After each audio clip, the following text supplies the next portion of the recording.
सबसे पहले मसाज करने के पहले भी उसको थोड़ा सा वार्म जो कोल्ड मतलब अपने पास वार्म वाटर है उसमें कॉटन डिप करके उसको पहले क्लीन कर लेना है, ठीक है।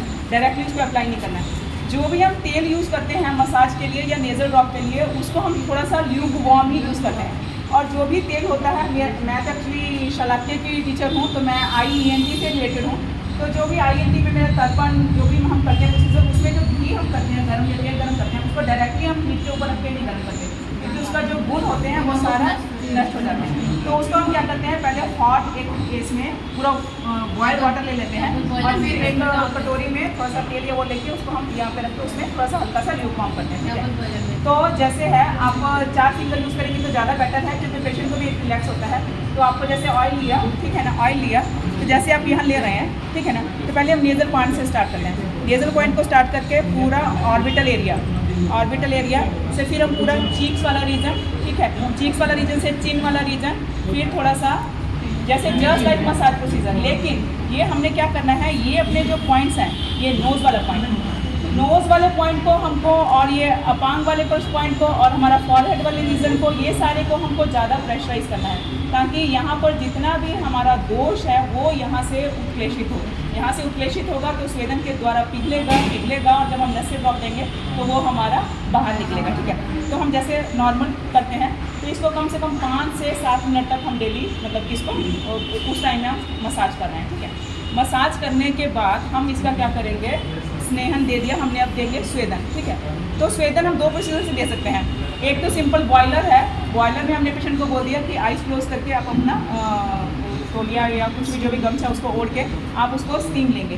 तो स्टीम हमें तब तक लेनी है जब तक कि फेस के पे पेशेंट के पूरा स्वेटिंग नहीं हो जाए, ठीक है, तब तक लेनी है। या फिर अगर हमारे पास कोई अवेलेबल नहीं है तो एक टॉवल लेंगे, टॉवल को गर्म बॉयल पानी में वेट करेंगे, वेट करके उसको पूरा अच्छे से निचोड़ देंगे ताकि गर्म पानी का कोई भी बूंद डायरेक्टली आइस में या किसी भी जगह नहीं चली है, तो उसको गर्म करके तो उसको पेशेंट के ऊपर फेस के ऊपर लगाकर हम उसको क्या करेंगे, स्वेदन देंगे, ठीक है। स्वेदन भी हम 4 से 5 मिनट तक दे सकते हैं, ठीक है। उसके बाद 2 मिनट के लिए थोड़ा सा रिलैक्स देना है ताकि पेशेंट रिलैक्स हो जाए। उसके बाद हमको क्या करना है, एक नॉस्ट्रिल को बंद करना है, ठीक है, मतलब एक नाक को हमको बंद करना है। नेज़ल टिप को रेस करना है, पेशेंट लेटा हुआ है, ये तो बैठा हुआ है तो इसलिए पोजीशन नहीं बनेगा। नेज़ल टिप को रेस करना है और एक को बंद करना है नॉस्ट्रिल को, और दूसरे में हमको ड्रॉप जितना आपको देना है, 6 ड्रॉप, 8 ड्रॉप, 10 ड्रॉप, 12 ड्रॉप्स, आराम से आप 60-70 ड्रॉप तक जा सकते हैं, 2 ml तक जा सकते हैं। प्रैक्टिकली मैंने देखा है कुछ नहीं होता है, लेकिन आपको पहले ही दिन नहीं देना है उतना, उसको ड्रॉप को हमेशा इंक्रीजिंग ऑर्डर में लेके जाना है, ठीक है। जब आपने एक में दिया तो उसको हल्का करके मसाज कर दीजिए। अगर आप 6 या 8 या 10 मिनट दे रहे हैं तो पता चल जाएगा कि पेशेंट को इससे कुछ रिफ्लेक्स आएगा या नहीं आएगा, ठीक है। अगर रिफ्लेक्स नहीं आ रहा है then we will go for other nostril. तो अदर नॉस्ट्रिल में हम उसका धीरे करके ड्रॉप को हम उसको देंगे, ठीक है ना, और ड्रॉप देकर उसको धीरे मसाज करेंगे, ठीक है। धीरे नेज़ल एरिया में हम पूरा मसाज करते रहेंगे। मसाज करने के बाद अगर पेशेंट बोल रहा है कि मुझे गले में कफ आ रहा है या मुझे इरिटेट हो रहा है, then patient will go for spit out, ठीक है। तो पेशेंट बाहर स्पिट आउट करेगा और उसको 10 से 15 मिनट हमको लेटा के रखना है। जितना भी उसका डिस्चार्ज होगा या कफ दोष का ऑपरेशन होगा वो सारा नेज़ोफेरिंग्स के थ्रू गले में आएगा और पेशेंट उसको स्पिट आउट कर देगा, ठीक है। तो ये था इसका प्रधान कर्म के बाद हमको पश्चात कर्म ऐसे तो आचार्य ने बोला है कि धूमपान देना है, क्योंकि जो बचा हुआ कफ है उसको निकालने के लिए हमको धूमपान देना है, ठीक है। लेकिन प्रैक्टिकली हम धूमपान भी दे सकते हैं, और अगर धूमपान अवेलेबल नहीं है तो नॉर्मली हम क्या करते हैं, गर्म पानी में नमक डाल के गरारा भी कर सकते हैं, गार्गल भी कर सकते हैं। लेकिन नाक में जब हमने तेल दे दिया then never give to steam patient, और फिर या फिर कुछ नेज़ल ड्रॉप, कुछ भी और नहीं देना है जब आपने दे दिया, क्योंकि ऑयल के बाद कभी भी उसमें पानी नहीं डाला जाता है। घर में भी अगर हम ऑयल में काम कर रहे हैं उसके ऊपर पानी डाल देंगे तो वो, ठीक है, तो वो सब से प्रिवेंट करने के लिए जब आपने एक नेज़ल ड्रॉप दे दिया तो उसके बाद ऑयल ड्रॉप दे दिया, तब आपको डेफिनेटली है कि उसमें कोई भी स्टीम नहीं देना है, कुछ नहीं देना है। सिर्फ गले में जो उसके ट्रिकल कर गया है उसको निकालने के लिए हम क्या करेंगे, नॉर्मल पानी से उसको गार्गल दे देंगे।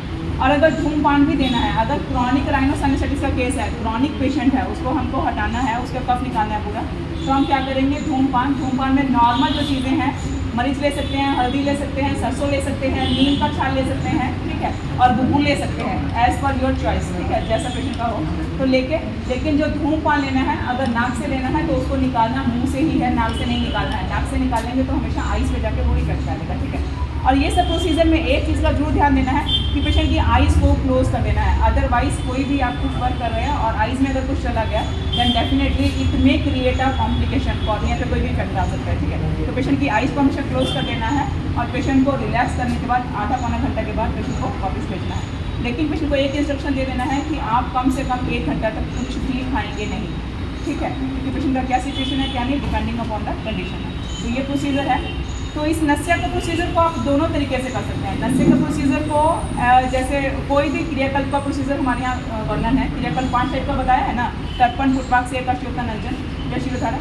तो उसमें नस्ये को 2 तरीके से बताया है। तो उसके पहले आचार्यों ने क्या बताया, काय शोधन करना है, शिरोशोधन करना है। तो काय शोधन को हम ओवन में इसलिए थ्रू करवाते हैं, शिरोशोधन के लिए नस्य थेरेपी है। तो नस्य को हम शोधन के तरीके से भी कर सकते हैं और नस्य को मैंने पहले बताया कि न्यूट्रिटिव पर्पज से भी कर सकते हैं, जिसमें कि काय शोधन नहीं करने की जरूरत है, सीधा हम अणु तेल से, जिससे कि हमारा जितना भी डिजेनरेटिव कंडीशन है उसको हम बल्य दे पाएँ, उसको हम न्यूट्रिशन दे पाएँ, ठीक है। तो नस्य का, लेकिन इसमें आपका ड्रग ऑफ चॉइस आपके ऊपर डिपेंड करता है। शर्मिलू तेल है, अणु तेल है, तिल तेल है नॉर्मल, ठीक है।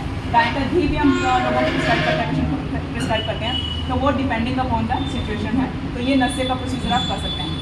तो जितने भी यहाँ स्टूडेंट्स हैं, एटलीस्ट मैं उन सबसे एक रिक्वेस्ट जरूर करूँगी कि अगर उनको लगा हुआ कि नस्य इज़ अ बेनिफिशियल थेरेपी, तो आज से ही दे विल स्टार्ट अणु तेल प्रतिमर्श नस्य डेली, ठीक है। क्योंकि इंद्रियाँ सबकी काम कर रही हैं, सबसे ज़्यादा काम कौन इंद्री कर रही है, नेत्र, चक्षुरेंद्रिय। चक्षुरेंद्रिय के बिना आपका मोबाइल नहीं चलने वाला, चक्षुरेंद्रिय के बिना आपका कंप्यूटर नहीं चलने वाला। जो आंखों पे चश्मा सबके है वो लगना ही लगना है, क्योंकि इतना मोबाइल आजकल का मीडिया हो गया है कि उसके बिना काम ही नहीं चल पाता। तो अणु तेल का प्रतिमर्श नस्य जो है वो एटलीस्ट आपकी आई को, आपकी विजन को और बाकी सारी इंद्रियों को मेंटेन करके रखेगा, ठीक है। और आजकल एलर्जिक प्रॉब्लम्स बहुत ज़्यादा बढ़ रही हैं क्योंकि हमारा इम्यूनिटी कम होता जा रहा है। तो जो भी मेरा लेक्चर सुने हैं तो मैं उनसे एक रिक्वेस्ट जरूर करूँगी, देन मतलब कि स्टार्ट करें प्रतिमर्श नस्य अणु तेल, ठीक है, इसको जरूर स्टार्ट करें। और उसके बाद अगर किसी को कोई क्वेरी हो तो myself doctor Mamta Mittal, associate professor GACH, ठीक है, उनसे कंसल्ट करो, ठीक है।